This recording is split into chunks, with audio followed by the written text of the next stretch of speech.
Hello అండి, నేను మీ అర్పిత. మనం వైజయంతి టాక్స్లో మాట్లాడుకుంటున్నాం. ఇవాళ ఒక భలే ఇంట్రెస్టింగ్ కథ విన్నాను. ఒక ఆవిడ పంజాబీ ఆవిడ గురుద్వారా ని తప్పించి ఇంక వేరే ఏది నమ్మదుట.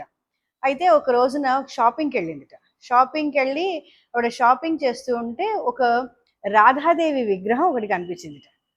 ఈవిడ ఆ రాధాదేవిని అలా చూస్తూ ఉందిట. చూస్తూ ఉండి ఇలా కొంట చూపు చూస్తోందిట, ఇలా పక్క చూపు చూస్తోందిట, ఇలా అని పక్క నుంచి చూస్తోందిట, అన్ని వైపుల నుంచి చూస్తోందిట. అయితే చూస్తూ ఉన్నప్పుడు ఆవిడకి ఏమనిపించిందనంటే, ఆ రాధాదేవి నన్ను ఇంటికి తీసుకెళ్తావా అని అడుగుతున్నట్టు అనిపించింది. నువ్వు నిజంగా ఉన్నావా? నువ్వు నన్ను అలా అడుగుతున్నావా? అయితే ఇవాళ నువ్వు ఒకటి ప్రూవ్ చేయి.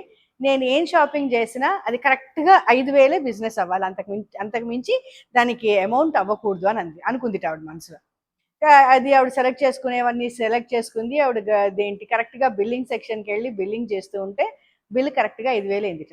ఆవిడకి షాక్ వచ్చింది. నేను మనసులో అనుకున్నది కరెక్ట్గా అలాగే 5,000 అయింది ఏంటి అంటే, దీనికి నిదర్శనం ఆవిడ నన్ను ఇంటికి తీసుకెళ్ళమంటోంది అనేది ఆవిడ అనుకుని ఆ విగ్రహాన్ని పట్టుకొని ఇంటికి తీసుకొని వెళ్ళడానికి కారులో పెట్టుకుంది. కారులో ఆవిడకి చక్కగా ఆసనం వేసింది, వెనక సీట్లో కూర్చోబెట్టింది. ఈ పదమ్మ ఇంటికి వెళ్దాము అని చెప్పి ఇది చేస్తాం. భర్త డ్రైవ్ చేస్తున్నాడు. అనుకోకుండా ఆ భర్తకి కుడివైపు నుంచి పెరాలసిస్ స్ట్రోక్ వచ్చింది. డ్రైవ్ చేస్తుంటేనే స్ట్రోక్ వచ్చింది. అది ఇట్లా రైట్ సైడ్కి అలా వెళ్ళిపోతోందిట కారు. ఇదేంటి ఇలా వెళ్ళిపోతోంది అని చెప్పి ఇదైపోయి ఆయన ఏం చేశాడు, ఇట్లా సైడ్కి ఒరిగిపోతోంది. కారు కూడా అటే వెళ్ళిపోతోంది. అమ్మా ఏంటమ్మా అని ఇలా వెనక్కి తిరిగి రాధాదేవిని చూసిందిట. నేనుంటే నీకు ఎందుకేమ్మా భయం అని ఆవిడ చెప్పినట్టుగానే అనిపించింది. ఎట్లాగో అలా చేసి ఇటు పక్కకి చేసి లెఫ్ట్కి ఆపట్టండి. కరెక్ట్గా పక్క నుంచి ఒక అమ్మాయి రిక్షా తొక్కుతూ వచ్చిందిట. వచ్చి ఆయన్ని పట్టుకొని హాస్పిటల్ తీసుకెళ్ళి చేసిందిట. అంటే నీకు ఉన్నాను అనేది, నువ్వు నమ్మితే నీకున్నాను అనేది అమ్మవారైనా అయ్యవారైనా చూపిస్తారన్న దానికి నిదర్శనం కదా.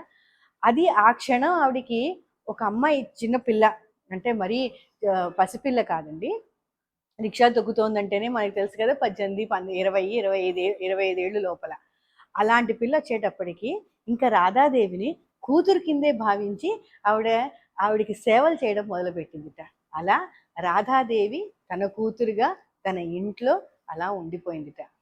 ఇది పూర్తిగా నమ్మకం అండి. మీరు ఎంత నమ్మితే మనతో మన స్వామి, మనతో మన అమ్మ ఉంది అన్నదానికి నిదర్శనం ప్రతి క్షణం మనకు కనిపిస్తూనే ఉంటుందండి. సర్వే జనా సుఖినో భవంతు. మీరందరూ కూడా అంతటి నమ్మకాన్ని పొందాలని కోరుకుంటూ సెలవు.